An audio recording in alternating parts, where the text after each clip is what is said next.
Welcome students. Today we have learned merits of Mendeleev periodic table. विद्यार्थी मित्रांनो, merits म्हणजेच गुण किंवा गुणधर्म किंवा त्याची गुणवैशिष्ट्ये. Science is a progressive. सायन्समध्ये रोज वेगवेगळे कार्य सुरू असतात आणि त्या कार्याचाच एक भाग म्हणजेच काय, तर विज्ञानात नवीन नवीन शोध लागत असतात. जे काही शोध लागलेले आहेत त्यावरती वेगवेगळी त्याचं कार्य होत असतं. There is a freedom in a science to revise the old inference. त्या ठिकाणी विज्ञानामध्ये स्वातंत्र्य आहे. आपल्याला विज्ञानात होणारे जे काही शोध असतात किंवा दाखले असतात, वेगवेगळ्या ज्या काही संकल्पना असतात, त्या आपल्याला काय करता येतात, पुन्हा पुन्हा त्यामध्ये वेळोवेळी होणारे बदल आपण त्या ठिकाणी मांडू शकतो किंवा तोच एखादा दाखला घेऊन आपण वेगळ्या मेथडने त्याला मांडण्याचा प्रयत्न करतो. एखादी संकल्पना, आता उदाहरणार्थ आपण पहिलं चॅप्टर पाहिलं, गुरुत्वाकर्षणाचा नियम. त्या ठिकाणी means gravitational force, the universal law of gravitation, हा जो काही लॉ आहे तो एका दिवसात तयार झाला.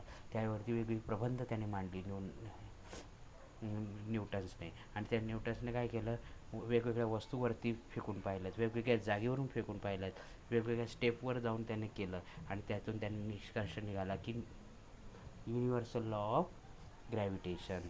त्याच पद्धतीने मेंडलीव पिरियडिक टेबलमध्ये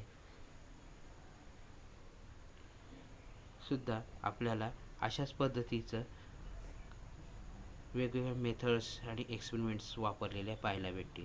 the characteristics of Mendeleev science are clearly seen in a Mendeleev periodic table. The characteristics, सायन्समधले जे काही वेगवेगळी गुणवैशिष्ट्ये गुणधर्म आहेत आणि त्याच्याने काय झालं, क्लिअर मेंडलीव पिरियडिक टेबलमधील गोष्टी संकल्पना त्या ठिकाणी क्लिअर झालेल्या आहेत आपल्याला पाहायला भेटते. While applying the law of properties, ज्या काही मेंडलीवचे जो काही लॉ बनवलेला आहे, पिरियडिक लॉ, आणि त्याचे ठरवलेल्या ज्या काही म्हणजे प्रॉपर्टीज आहेत इलिमेंट्सच्या, are periodic functions of their atomic masses. आणि जे पिरियडिक फंक्शन्स आहेत, ॲटॉमिक मास आहेत, physical property, chemical properties, oxides, hydride, ही जी काही आहेत त्यांचं काय केलं आहे, त्या ऑल एलिमेंट्सवरती जे काही नोन आहेत, non elements, all non elements. Mendeleev arrange the elements with a through that information available. मग मेंडलीवने अरेंज केलेलं आहे त्या एलिमेंट्सला, कशा, इन्फॉर्मेशन अवेलेबल, जेवढी पण इन्फॉर्मेशन अवेलेबल होती, जी काही इन्फॉर्मेशन अवेलेबल होती ते till then not final but could change. ती फायनल नव्हती. जो आता आपण बघा मागच्या तासाला जो काही टेबल पाहिला मेंडलीवने तयार केला, तर तो चौथ्यांदा तयार केला होता, रिवाईज केला होता. म्हणजे जो पहिला होता त्याच्यामध्ये थोडासा बदल दुसऱ्यामध्ये केला, दुसऱ्याचा बदल तिसऱ्यामध्ये, तिसऱ्याचा बदल चौथ्यामध्ये, तरी पण त्याला काही समाधान झालं नाही. त्याने काय केलं, शेवटपर्यंत ते काय करत राहिला, तो त्याच्यामध्ये बदल करत राहिला वेळोवेळी.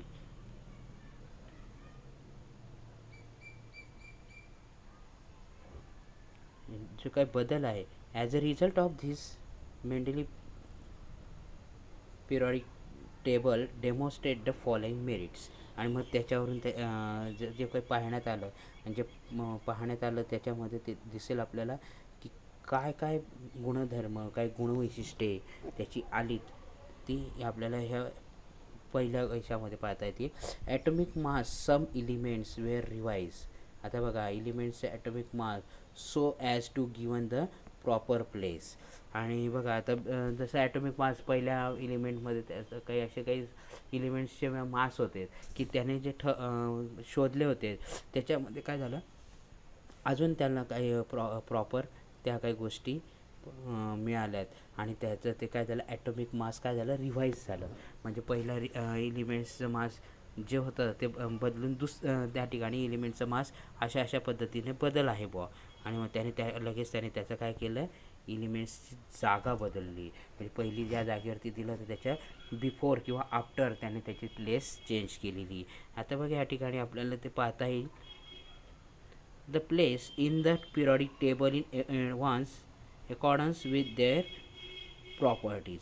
त्याच्या प्रॉपर्टीजनुसार त्याला अरेंज तर केलंच, पण त्याच्या प्रॉपर प्लेसवरती म्हणजेच त्याच्या असलेल्या गुणवैशिष्ट्यांनुसार किंवा त्याच्या गुणधर्मानुसार फिजिकल केमिकल प्रॉपर्टीजनुसार त्यांना काय केलं, अरेंज केलेलं आहे. As a result of this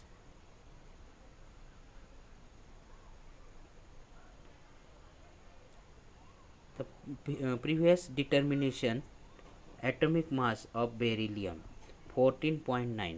मग त्याचा काय रिझल्ट आला की जो बेरिलियमचा atomic mass number 14.9 was change to the correct value, आणि त्याची करेक्ट व्हॅल्यू त्याला मिळाली. आणि त्याने काय केलं, ती व्हॅल्यू किती होती, 9.4. म्हणजेच 14.9पेक्षाही त्याचं ॲटॉमिक मास नंबर काय होतं, बेरिलियमचं कमी होतं. ते काय होतं, डिक्रीज होतं. म्हणजेच नॅचरली त्याच्यापेक्षा जो काही कमी असलेला एलिमेंट आहे त्याच्याजवळ तो गेला, आणि त्याच्यापेक्षा जास्त ॲटॉमिक मास नंबर असलेला एलिमेंट त्याची प्लेस चेंज करण्यात आली. Are beryllium was place before a boron, आणि बेरिलियमची जी प्लेस काय झाली, चेंज झाली, आणि बोरॉनच्या पहिले त्याला बेरिलियमच्या त्या ठिकाणी मांडण्यात आलं. सेकंड ह्याच्यामध्ये बघा तुम्हाला ते लक्षात येईल की Mendeleev kept vacant place in the periodic table for elements not discover till them. काही अशा जागा होत्या की त्या ठिकाणी व्हॅकंट सोडण्यात आल्या होत्या, आणि त्या ठिकाणची एलिमेंट डिस्कवर झालेली नव्हती. म्हणजे अननोन एलिमेंट्ससाठी सुद्धा त्याने काय करून ठेवलं होतं, त्या व्हॅकंट प्लेसेस सोडून ठेवल्या होत्या. आणि त्या 3 of these unknown elements are given the name. मग त्यांना त्या 3 जागांना त्याने काहीतरी एक नाव देऊन ठेवलं होतं. पहिल्या प्लेसला इका बोरॉन, इका ॲल्युमिना आणि इका सिलिकॉन, अशा ह्या 3 प्लेसेस होत्या. आणि ह्या त्या फॉर द नॉन नेबर म्हणजे त्याच्या जवळ जो काही आहे किंवा ज्याच्या प्रॉपर्टीज, फिजिकल प्रॉपर्टीज, केमिकल सारख्या आहेत, त्यांची नावं त्यांना देऊन ठेवली. ती नावं म्हणजेच काय, बोरॉनच्या खाली प्लेस आहे म्हणून त्याला नाव दिलं इका बोरॉन. नंतर एल्युमिनियमच्या खाली त्याची जागा आहे म्हणून इका ॲल्युमिना, आणि इका silicon from the non neighbour. जे काही म्हणजे सिलिकॉनच्या जवळची प्लेस होती त्याला इका सिलिकॉन अशी नावं देण्यात आली. And their atomic mass were indicate as a 44, 68, 72 respectively. आणि त्यांचं ॲटॉमिक माससुद्धा त्याने सांगितलेलं होतं की जर ह्या ठिकाणी येणारा जो काही एलिमेंट असेल त्याचं मास असेल 44, 68 आणि 72 रिस्पेक्टिवली. म्हणजे तिघांचं त्याने माससुद्धा सांगून ठेवलं होतं. Not only this but their properties were also predicted. आणि त्या ठिकाणी त्याने काय केलं होतं, त्याच्या फिजिकल प्रॉपर्टी, केमिकल प्रॉपर्टीसुद्धा मांडून ठेवल्या होत्या. Later of these elements the name was a scandium, gallium and germanium respectively. आणि जे इका बोरॉन होता ते स्कॅनेडियम झालं, इका ॲल्युमिनियम जे होतं ते गॅलिनियम झालं, आणि इका सिलिकॉन होतं ते जर्मेनियम झालं. असे जे काही मांडून ठेवलेली जी प्रिडिक्टेड एलिमेंट्स आहेत ते डिस्कवर झाल्यानंतर त्या ठिकाणी ही तिघं एलिमेंट्स काय झालीत, सबस्टिट्यूट करण्यात आलीत, त्या ठिकाणी सबमिट करण्यात आलीत. आणि त्याची properties of these elements are match well with those predicted, जवळपास अप्रॉक्सिमेटली, आणि ती मॅच झाली त्यांची फिजिकल प्रॉपर्टी, केमिकल प्रॉपर्टी, आणि त्याचं काय त्या ठिकाणी ते मांडण्यात आलं. आणि ते बघा, see the table 2.4 actual and predicted properties of gallium. मग त्याचं बघा एक एक्झाम्पल ह्या ठिकाणी टेबलमध्ये पाहता येईल तुम्हाला की ते काय झालेले आहेत. ह्या ठिकाणी फिजिकल प्रॉपर्टीज, केमिकल प्रॉपर्टीज, इका ॲल्युमिना आणि गॅलिनियम यांची त्यांनी काय करून पाहिलं आहे, तुलना करून पाहिलेली या ठिकाणी, मॅच करून पाहिलेलं आहे. या ठिकाणी मेंडेलीफ प्रिडिक्टेड जो होता इका ॲल्युमिना, त्याचं नाव आलं होतं गॅलिलियम, आणि तो ॲक्च्युअल एलिमेंट होता, आणि त्या ठिकाणी तो काय झाला, त्या ठिकाणी प्रिडिक्टेड झालेला आहे. These properties of elements match. Due to this success, all were convince about the importance of Mendeleev periodic table. आणि जर काय कन्व्हिन्स करण्यात आलं importance of Mendeleev periodic table, आणि त्याला काय त्या ठिकाणी कन्व्हिन्स करण्यात आलं त्या पद्धतीने की this methods of classification of elements was accepted immediately. आणि त्याला कन्व्हिन्स केल्यानंतर त्या ठिकाणी जो काही physical property chemical property match झाल्या होत्या त्यांना त्या ठिकाणी त्याला लगेच ॲक्सेप्ट करण्यात आलं मॅच झाल्याबरोबर. इथं बघा ॲटॉमिक मास किती आहे 68. तर गॅलियमचा किती आला 69, म्हणजे नियर अबाउट व्हॅल्यूज 0.1 पॉईंटचा त्या ठिकाणी फरक पाहायला भेटेल आपल्याला त्या ठिकाणी. तर बघा डेन्सिटी 5.9 सांगण्यात आली, ती 5.94 अशी त्या ठिकाणी, म्हणजे नियर अबाउटच ती व्हॅल्यू आलेली आहे. मेल्टिंग पॉईंट लो सांगितला होता, मग त्या ठिकाणी किती येतं 30.2, तो पण काय एकदम लोच आहे.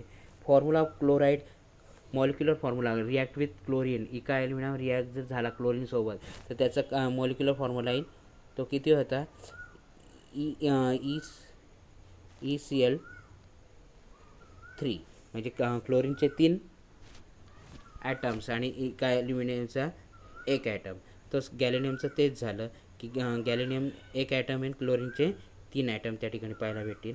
Molecular formula of the oxide आता बघा इका ॲल्युमिनियमचा ऑक्साईडसोबत रिॲक्ट झाला तर 2 ॲटम्स ऑफ द इका ॲल्युमिना आणि ऑक्सिजनचे 3 ॲटम. त्याच पद्धतीने गॅलियमचं पण त्या ठिकाणी झालं, गॅलियमचे पण 2 ॲटम आणि ऑक्सिजनचे 3 ॲटम. आणि नेचर ऑफ ऑक्साईडचा एमोफोटिक ऑक्साईड, तर एमोफोटिक ऑक्साईड पण काय पाहायला भेटेल. बघा तिसरी जे मेंडेलिफची आहे प्रॉपर्टी ती काय, there was no place reserve for noble gas. त्याने ती अशा जसे हा डिस्कवर होणारे जे इलिमेंट सांगितले होते येतील व असे इलिमेंट त्यांच्यासाठी त्यांनी जागा केली होती, पण नोबेल गॅससाठी कोणत्या अशी रिझर्व करून ठेवली नव्हती जागा.